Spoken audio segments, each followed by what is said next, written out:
Segment value complete करने के बाद हम कैलेंडर डिफाइन करेंगे।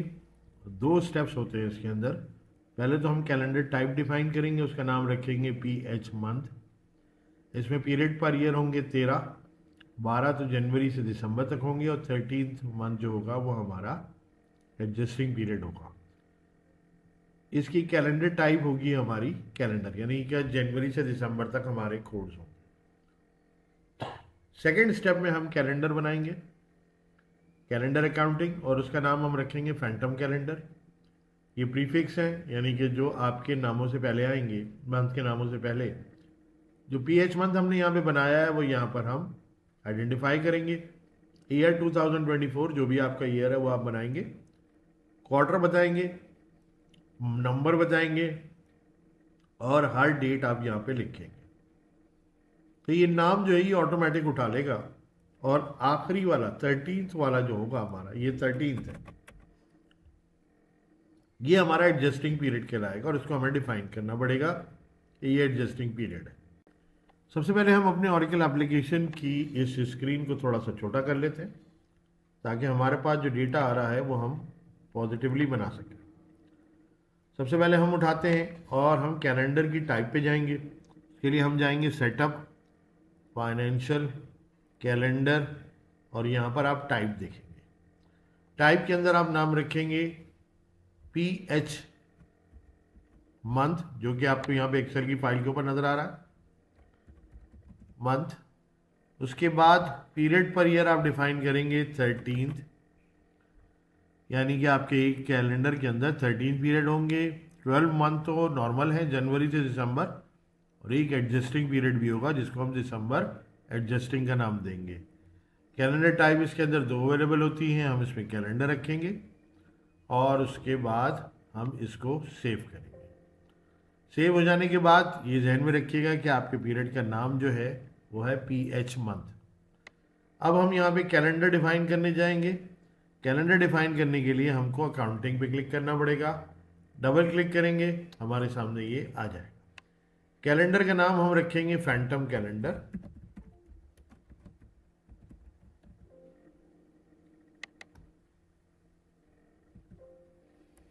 अगर इसमें ना लिखा हुआ आए तो हम इसको एक काम कर सकते हैं कि हम इसको PH कैलेंडर के नाम से लिख लेते हैं। असल में हम PH इसलिए लगाना चाहते हैं, हम हर चीज़ अपने हिसाब से बनाना चाहते हैं ताकि हम उसको कॉल कर सकें। प्रीफिक्स में आप लिखेंगे जनवरी, टाइप में आप लिखेंगे PH और टैप कर देंगे। ईयर आपका जैसे कि यहाँ लिखा है 2024 होगा, क्वार्टर 1 होगा, नंबर 1 होगा। जो डेट आप डिफाइन करेंगे वो आप यहाँ से भी सेलेक्ट कर सकते हैं और डायरेक्ट भी लिख सकते हैं। 01 टैप जनवरी टैप 2024 से लेके 31 जनवरी टैप 2024। जैसा कि आप देख सकते हैं कि उसने ऑटोमेटिकली नाम उठा लिया है आपके पास। हम इसको थोड़ा सा और छोटा कर देंगे। अब ये ऑटोमेटिक हमारे पास नाम उठ के आ चुका है, ये देख सकते हैं आप। ये जनवरी नाम हमारे पास लिखा हुआ आ रहा है। ठीक है, थोड़ा सा मैं कैलेंडर को और छोटा कर दूं ताकि हमारे सामने ऑरेकल की स्क्रीन पूरी आ जाए।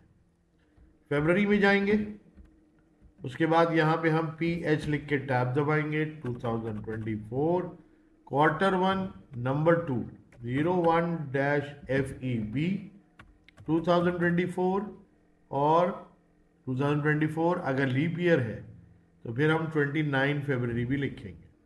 अब 29 फरवरी हम लिखते हैं तो हम लिखेंगे 29 FEB 2024। अगर आपने गलती से 2024 में 28 फरवरी लिखा तो आगे जाके ये आपको आइडेंटिफाई कराएगा जब आप इसको वेरीफाई करेंगे। उसके बाद तीसरा ऑप्शन है हमारे पास मार्च का, PH 2024 1301-March 2024 31st मार्च 2024। डाउन एरो दबाएंगे, उसके बाद अप्रैल डालेंगे। उसके बाद यहाँ पे हम लिखेंगे PH मंथ 2024। अभी हमारा सेकेंड क्वार्टर शुरू हो गया।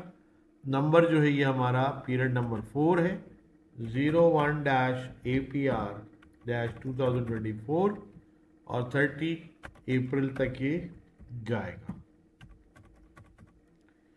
आप देख सकते हैं जैसे ही हम जाके डेटा डालते हैं ये फ्रॉम वाला ये ऑटोमेटिकली नाम उठा लेता है। आप चाहें तो इसको चेंज भी कर सकते हैं। उसके बाद हम मई में आते हैं। मई में PH month 2024 second quarter 5th month 01-May 2024 31st May 2024।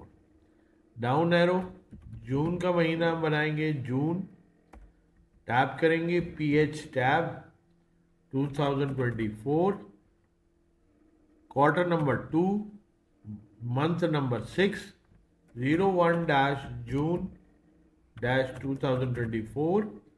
उसके बाद 30th जून 2024।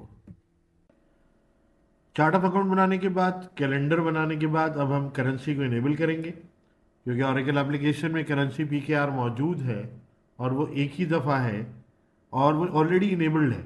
लेकिन फिर भी हम देखना चाहते हैं कि वो कौन सी जगह है जहाँ पे आप जाके करेंसी इनेबल करते हैं।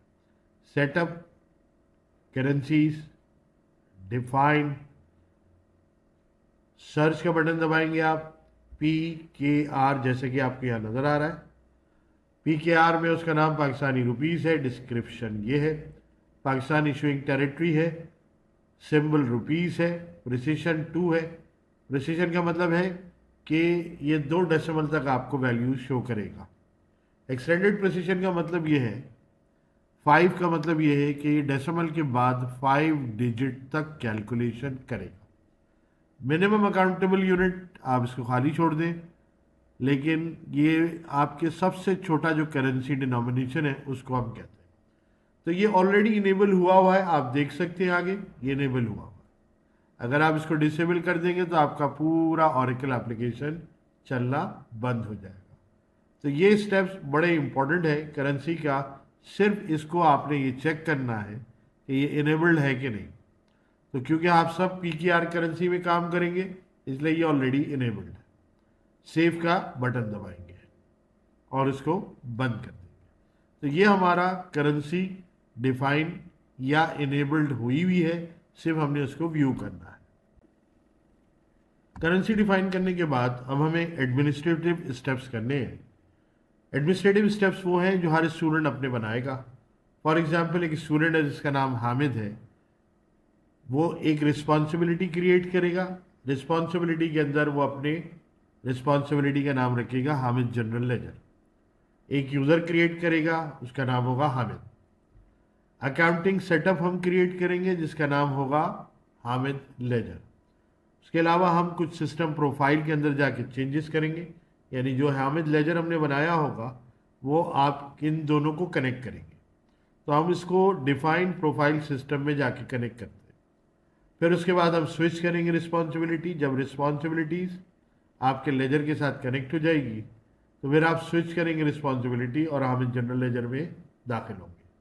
यहाँ दाखिल होने के बाद आप बिल्कुल blank chart of account, blank general ledger के अंदर मौजूद होंगे और पहला स्टेप जो होगा आपका वो कैलेंडर ओपन करेंगे। जो आपने PH कैलेंडर बनाया है उसको आप ओपन करेंगे।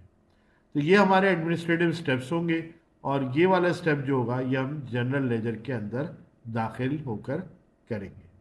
चलिए जी हम स्टार्ट करते हैं। सबसे पहले रिस्पॉन्सिबिलिटी क्रिएट करेंगे।